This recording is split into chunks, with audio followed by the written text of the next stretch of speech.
Okay, I'll just show you how to play music from your mobile through the Bluetooth audio system in this 2017 Nissan Navara. First of all, we switch on music. Now this is turned down at the moment, but I'm just going to click play. You'll see at the bottom there, it's My Car.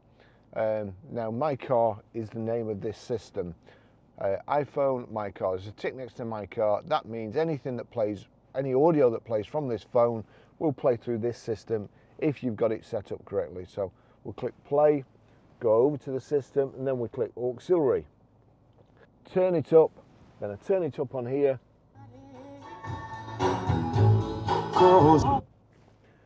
So that's it, that's the music playing through. If, as I say, if it doesn't show straight away, click it again, you see there auxiliary, that's not what we want.